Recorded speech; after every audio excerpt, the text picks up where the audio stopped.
बबलू शेट आपला जलवा आहे ना, जलवाला जरा दवाखान्यात घेऊन गेले. काय झालंय? जलवाला जरा पुढल्या पायात जरा चमकल्यासारखं. पब्लिकनं पळत नाही, ते पब्लिकला जो पळतो ते पब्लिकचा वापस आणि पब्लिकला पळतो तोच. परत आम्ही पहिल्याला कोणाला फोन केला की प्रत्येक सांगतो थांबा बघूया बघूया. मंडळी समोर तुम्ही बघू शकता दॉर्लीकरांचा हरण्या आणि आज महाराष्ट्र केसरी मैदान आहे कदमवाडीला. तिथे 51व्या गटामध्ये सुंदर गाडी पळाली रुद्र आणि हरण्याची. आणि बैलासोबत आज बैलाचे मालक नाही म्हणजे बबलू शेट नाही, हे दादा आहे. दादा तुमचं नाव सांगा. माझं नाव संग्राम मधने, पुढे गाव आहे.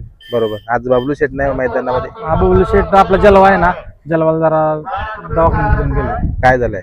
जलवाला जरा पुढल्या पायात जरा चमकल्यासारखं करतोय, त्याला चांगलं नेलं. सांगलीला नाही म्हणजे डॉक्टरांना दाखवायला. बरोबर, म्हणजे आता हरण्या मग कधी आले? हरण्या काल आलाय मुंबईत. बबलू शेट आलते? बबलू शेट आलेलं घेऊन पुसे गावात बैल होता. अजून मैदान सकाळ सोडून जलवाला घेऊन गेले. बरोबर, मग पहिल्याचं नियोजन कसं काय केलं? आपल्या सोमाभावन बबलू शेटनं सगळ्यांनी केलं नियोजन. आणि गाडी छान पळाली, कडे गाडी छान पळाली, कडन पळाली.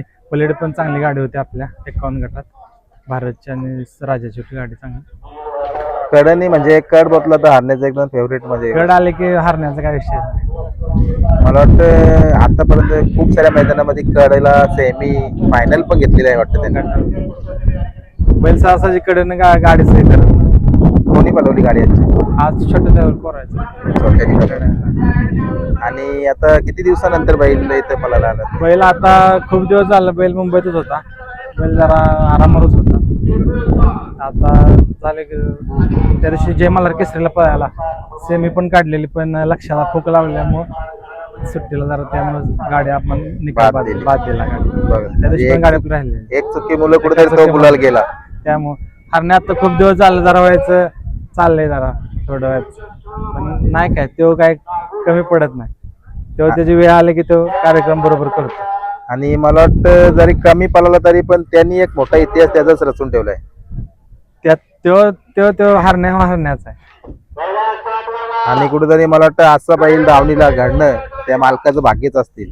बबलू शेट त्याला खूप म्हणजे त्याला एवढं लक्ष देतात की काय बोलायचं काम नाही.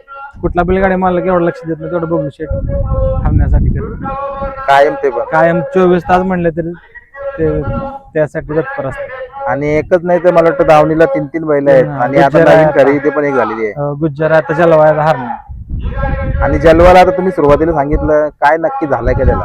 जलवाला मैदानात चमकलेला, कारण जलवा जरा छत्तीत भरल्यावर नाशिकला होता, त्यामुळे खूप दिवस जरा थांबलेला. परत त्याला आता फेरा दिला तर जरा पुढल्या पायात जरा चमकल्यासारखं दिसतंय. शेट म्हणलं की त्याला घेऊन जातो तिकडे. आता डॉक्टरांचा सल्ला वगैरे घेतला? डॉक्टरांचा सल्ला घेतला, आता येतील ते सेमीपर्यंत येतील बघायला. आणि जलवाला तिकडे ठेवणार आहे? हो, जलवाला आता मुंबईला नाही. मुंबईला नाही. दोन्ही पण आता सगळे बैल मुंबईलाच असतात. मुंबईला येऊन जाऊन करतात बैल आता. बरोबर.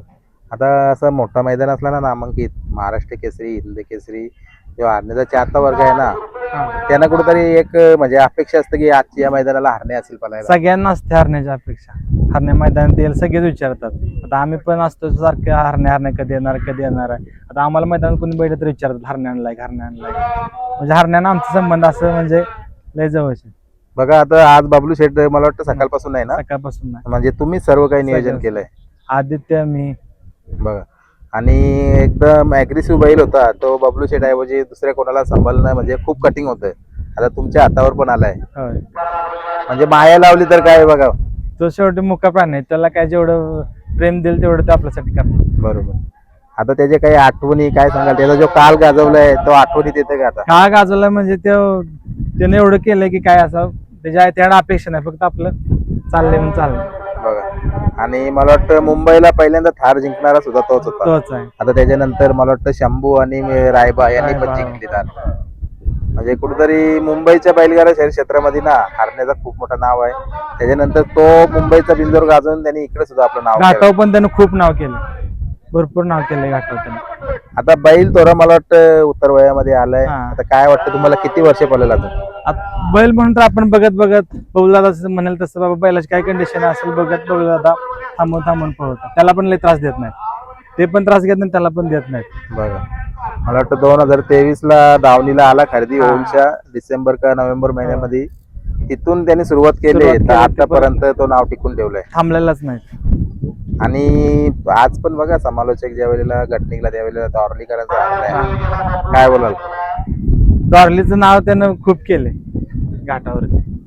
आणि पहिऱ्याचं नियोजन कसं काय झालं होतं? तुम्ही सांगितलं सोमादादाने सोमदादानं बबलू शेट पहिल्यांदा गाडी पळते का याच्या आधी पण हा पळते? गाडी पहिल्यांदा पहिल्यांदा गाडी पळते. आणि एकच चिठ्ठी होती का कडने पडला हा दोन चिठ्ठ्या होत्या. एक एक्केच्या मध्ये 10 तिकडून 10 नंबरला होते. पण आपण इकडून पवायचा निर्णय घेतला. म्हणजे हरण्याचा खांद होता पब्लिक. हारण्याचा पहिलूचा खांद होता म्हणून म्हणलं हारण्याला घ्या. बरोबर.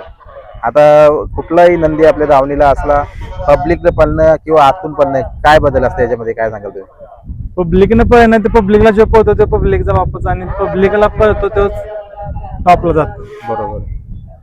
कारण आतनं पळणारे बैल खूप आहेत पण पब्लिकला पळणारे कमी आहेत. त्या हारण्याला पण काय पायऱ्याची काय अडचण आपल्याला येत. आणि पब्लिकच्या बैलाला पायऱ्यांच्या अडचणी मला वाटतं खूप कमी असतात. कारण प्रत्येक जण फोन करत असतं का आमच्या मध्ये पळा, आमच्या मध्ये पळा. आणि बबलू शेटणी बघा मध्यंतरी खूप साऱ्या वासरांमध्ये पण पळवलं, म्हणजे सर्वांची इच्छा होती की आमच्या मध्ये पळायला पाहिजे बैल, तो पळवला त्यांनी. हो पळवलं. आता कसं झालं हारण्याचं, आता हारण्या बबलू शेट घरी लगीन असल्यामुळं बैल जरा थांबवून होता महिनाभर. पण परत आम्ही पायऱ्याला कोणाला फोन केला की प्रत्येक जण सांगतो थांबा बघूया बघूया. पण आम्ही पण काय लगेच डोक्यात ठेवलं नाही. असं हारण्या काय ते सगळ्यांना कळून दाखवतो. बघा प्रत्येकाला आता फोन करत होतो, मी स्वतः फोन करत होतो, बैल द्या हो देतो देतो देतो असं चाललंय. पण नाही काय बरोबर. पण काही लोकांचं असं म्हणणं येतं की ज्या वेळेला तुमचा बैल पळतोय त्यावेळेला तुम्ही आम्हाला न देत, मग त्यावेळेला जेव्हा तुमची बारी येते त्यावेळेला मग ते नाकार देतात, असं काय काय मत आहे? म्हणजे माझं नाही, काय बोलाल? ना आता कसं आहे बैल कसा पुढला पळतोय ते बघूनच घालायला लागतात. आदत दुसऱ्याचं त्याचं काय तो संभवूनच घेत नाही पळताना. बरोबर. तुम्ही आता बघता त्याचं पळताना स्पीड त्याच्या डोक्यात एकच की सुटलं की पळायचं, बाकी काय ते असं पलीकडला काय करतोय काय ना तो त्याचं काम करत राहतो. पण मला वाटतं जी 3 फेऱ्याची मैदान आहेत ना घाटावर, जी मैदान होतं पश्चिम महाराष्ट्रामध्ये जास्तीत जास्त ओपनच्या मैदानामध्ये धारण्याला पळवलं. हारण्या आपण ओपनच्या मैदान हाणतो, कारण ओपनच्या मैदान कसं त्याला बैल पण पुरते आणि तो पळायचं पळतोय पण तसं. बरोबर. बघा आता सांभाळली बघा दादानी तिथं आदित्यनी त्याला पाणी पण पाजलं. त्याला सगळं वेळ तुम्हाला म्हटलं नाही. आता तो बसेल निवांत, आता आराम करेल, एक बैठक मारलं झालं. मैदान बघा लगेच 2-3 दिवसानंतर पण लगेच मैदान येते म्हणजे आणि आजचा हीच पाठी असणार आहे. पाठी म्हणजे भरपूर गाडा मालकांना मी भेटलो, खूप म्हणजे एक वासरांना किंवा जी वयोवृद्ध बैल आहेत त्यांना पळण्यायोग्य पाठी आहे. फाटी चांगली आहे, पुढे थांबायला पण जागा भरपूर आहे, काय अडचण नाही. बरोबर. त्याच्यामुळे काय नाही, गाडी आता पुढे भरपूर पळून गेली पण आवरली, काय नाही. पुढे जागा पण भरपूर आहे, त्याच्यामुळे पळवाय काय वाटत नाही. बरोबर. आता हा मैदान पण खूप वर्षांपासून आहे ना? हो, जुनं मैदान आहे ना, जुनं महाराष्ट्र केसरी मैदान. महाराष्ट्र केसरी मैदान आहे. बरोबर. आता गटाला छान गाडी पळाली कडनी. आता सेमीला काय अपेक्षा असतील तुम्हाला? जसं आता तुम्ही त्या दिवशी सांगितलं निकाल घेतला होता पण तो कुठेतरी फोकलावला त्याच्यामुळे तो निकाल गेला. आज काय अपेक्षा असतील? अपेक्षा काय तर त्याला फक्त सांगायचं हरण्या तू तुझं काम कर, एवढंच, बाकी काय नाही. काम कर. आणि आपला विश्वास आहे, त्याच्यावर प्रेम आहे, त्याच्यामुळे तो काय आपल्याला काही नाराज करत मैदान आलं तर. चला तुम्हाला शुभेच्छा देतो, चांगला गट काढलाय आणि त्यांनी पण असेच काढून पुन्हा आज चांगला गुलालामध्ये राहा. धन्यवाद, आभार आहे.